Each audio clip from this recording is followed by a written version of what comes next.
एक बार की बात है, जापान के पहाड़ियों में बसे एक गांव में हिरोशी नाम का एक आदमी रहता था, जो कि अपनी बुद्धिमत्ता, दयालुता और कड़ी मेहनत के लिए जाना जाता था।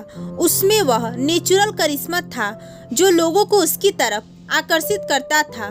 पर एक बात की कमी जो हमेशा उसे खलती थी कि उसे वह सम्मान नहीं मिल रहा है जिसका वह हकदार है, और इसकी वजह थी उसकी 6 आदतों का एक समूह जो उसके विकास में बाधा डाल रही थी और उसे उसकी क्षमता तक पहुंचने से रोक रही थी। एक दिन वह एक पहाड़ की चोटी पर गया जहां पर एक जैन मास्टर एक साधारण से मंदिर में रहा करते थे। वह जैन मास्टर उसे पूरे क्षेत्र में अपनी बुद्धि और आत्मज्ञान के लिए प्रसिद्ध थे। जैन मास्टर ने जैसे ही हिरोशी को अपने सामने आते देखा, उन्होंने बड़ी ही लंबी मुस्कान के साथ उनका स्वागत किया और उसे प्रेम से बैठने के लिए कहा। इसके बाद हिरोशी दिल खोलकर अपने संघर्ष और मुश्किलों की कहानी जैन मास्टर को बताने लगा। वह इन्हीं संघर्षों को वह अपने जीवन का सबसे बड़ी समस्या मानता था। उसकी सभी समस्या का मुद्दा केवल एक था कि उसे सम्मानित महसूस नहीं होता था। जैन मास्टर उसकी सभी बातों को ध्यान से सुन रहे थे और बीच बीच में अपना सिर हिलाते जा रहे थे। जब हिरोशी ने अपनी बातें खत्म कर ली और चुप हो गया, तब जैन मास्टर ने बहुत शांत और सुखद आवाज में कहा, प्रिय हिरोशी, सम्मान अर्जित किया जाता है। दूसरे का सम्मान पाने के लिए तुम्हें पहले खुद का सम्मान करना सीखना पड़ेगा, और ऐसा करने के लिए तुम्हें उन 6 आदतों को पीछे छोड़ना होगा जो तुम्हें आगे बढ़ने से रोक रही है। हिरोशी ने उम्मीद भरी आंखों से जैन मास्टर को देखा, क्योंकि वह यह जानने के लिए उत्सुक था कि वह 6 आदतें कौन सी है और उनसे छुटकारा कैसे पाया जा सकता है। जैन मास्टर ने उन 6 आदतों के बारे में बताना शुरू किया। जैन मास्टर ने कहा कि पहली आदत जो तुम्हारे काम में सबसे बड़ी बाधा है और जो तुम्हें छोड़नी चाहिए, वह है काम को टालना। अपने काम में देरी करके तुम खुद को आगे बढ़ने और महानता हासिल करने के लिए उचित अवसर से दूर हो जाते हो। काम तो टालने का अर्थ है अपनी सफलता को टालना। याद रखना, यदि तुम उस काम को टाल रहे हो तो कोई और उस काम को करके उसी सफलता को छीन ले जाएगा और तुम्हारा सपना सिर्फ सपना बनकर ही रह जाएगा। इसलिए अनुशासन अपनाओ और अपनी जिम्मेदारियों को पूरे मन से निभाओ। दूसरी आदत है लोगों को जज करने की आदत। हम बिना किसी को जाने, बिना उसे अच्छे से परखे, उसके बारे में एक विशेष राय बना लेते हैं, और अक्सर यह राय नकारात्मक ही होती है। राय बनाने का मतलब है कि हम उस चीज या उस इंसान को वैसा नहीं देख पाएंगे जैसा वो असल में है। हमारी राय हमारे लिए बाधा बन जाती है और हमारे लिए वह इंसान, वह वस्तु या परिस्थिति के मूल स्वभाव को समझने में विफल रह जाता है। जैन मास्टर का कहना था कि किसी को भी बिना अच्छे से जाने, बिना किसी की परिस्थिति को अच्छे से समझे, हमें उसके बारे में अपनी नकारात्मक या सकारात्मक राय नहीं बनानी चाहिए। तीसरी आदत जैन मास्टर ने बताया कि हर चीज के लिए दुखी होना बंद करो। हर चीज, हर परिस्थिति हमारे नियंत्रण में नहीं हो सकती और न ही हर चीज हमारी इच्छा अनुसार होगी। हमेशा कुछ न कुछ ऐसा होता ही रहेगा जो हमारी मर्जी के खिलाफ होगा। इसलिए जो चीज तुम्हारे नियंत्रण में नहीं है और जिनके लिए तुम कुछ नहीं कर सकते, उसके लिए दुखी होने का कोई मतलब नहीं है। चौथी आदत है जलन और ईर्ष्या को दूर करो और तुम्हारे अंदर जो भी शिकायतें, जो भी असंतुष्ट है, उसे भी हटाओ। बेवजह की ईर्ष्या और गुस्सा अपने मन में रखकर हम खुद को ही नुकसान पहुंचाते हैं। इसके कारण हमारे भीतर डर और शंका पैदा होती है, जिससे बुद्धि दूषित हो जाती है और भ्रम पैदा हो जाता है, और भ्रम के वजह से किसी भी काम में सफलता नहीं मिल पाती। इसलिए जितना जल्दी हो सके खुद को इन नकारात्मक आदतों से दूर करो। 5वीं आदत जिसे तुम्हें छोड़ देना चाहिए, वह है दूसरे को दोष देने की आदत। किसी भी गलती का दोष दूसरे पर डाल देना बहुत खराब आदत है। इससे समाज में आपको बहुत खराब छवि ही बनती है और हमारा ध्यान गलतियों से सीखकर आगे बढ़ने की बजाय गलतियों को छिपाने और दूसरों को गलत साबित करने में लग जाता है। जब हमारे साथ कुछ अच्छा होता है तो हम उसका श्रेय लेना नहीं भूलते, तो जब हमारे साथ कुछ बुरा होता है तो उसका दोष भी हमें खुद को ही देना चाहिए। दूसरे को दोष देना असफल लोगों की निशानी है। असफल लोगों की यह आदत होती है कि वह अपनी असफलता के लिए दूसरे लोगों को दोष देते हैं। कभी कभार यह हो सकता है कि किसी और की गलती की वजह से हमारा काम बिगड़ जाए, लेकिन जब कोई व्यक्ति अपनी असफलता के लिए बार बार किसी और को दोषी बनाता है तो इसमें किसी और की नहीं बल्कि उस व्यक्ति की स्वयं की भूल होती है। अपनी गलती को मान लेने से हम छोटे या कमतर नहीं बन जाते, इसलिए अपनी असफलता पर किसी और को दोषी मानने से अच्छा है कि अपनी गलती को मानो और उससे सीखकर आगे बढ़ो।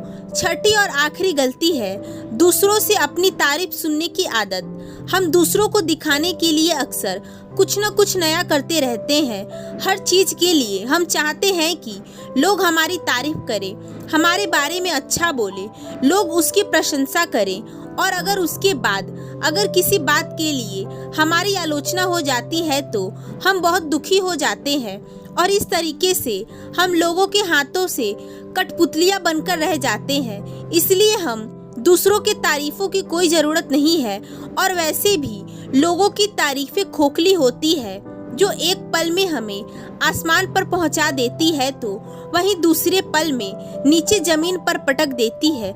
इसलिए हमें लोगों की तारीफ और बुराई से फर्क नहीं पड़ना चाहिए, और जो हमें पसंद है, सही लगता है, वही हमें करना चाहिए, बशर्ते वो नैतिकता पर खड़ा उतरता हो।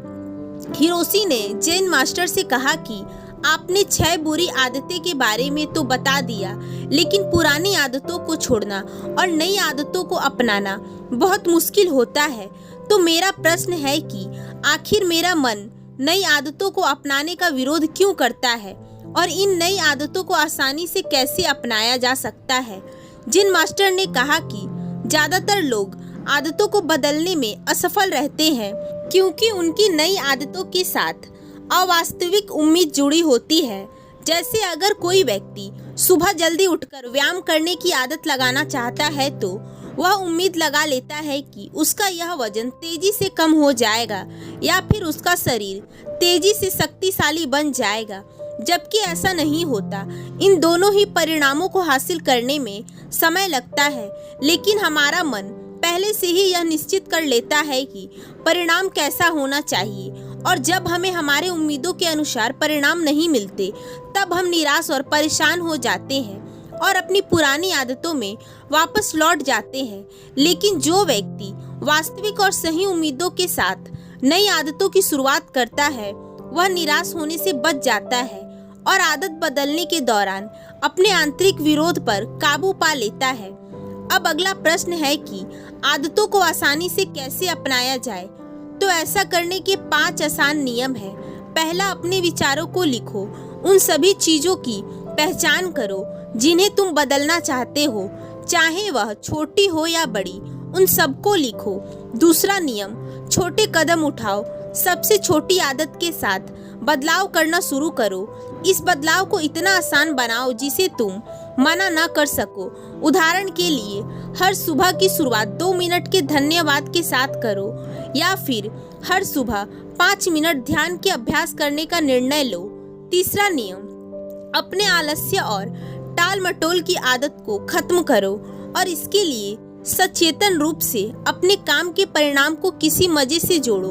उदाहरण के लिए, अपने आप से कहो कि जब मैं सुबह का ध्यान और व्यायाम पूरा कर लूंगा तब मैं चाय पीऊंगा, यानी कि जब तुम अपने ध्यान और व्यायाम के नियम को पूरा कर लोगे तभी चाय पियोगे, उससे पहले नहीं। चौथा नियम है, अपने काम को अपनी आदत बनने दो, यानी दूसरी नई आदत तब तक शुरू मत करो जब तक तुम्हारा यह काम तुम्हारी आदत न बन जाए, तुम्हारे दिनचर्या का हिसाब न बन जाए।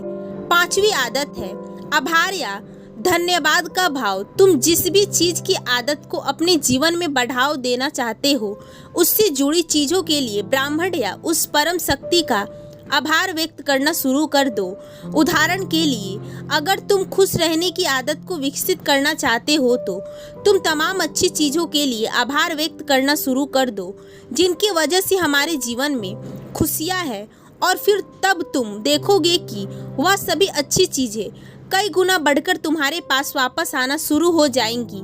एक बात याद रखो, जो लोग निष्क्रिय और संवेदनहीन होकर बैठे रहते हैं वो गलतियां नहीं करते।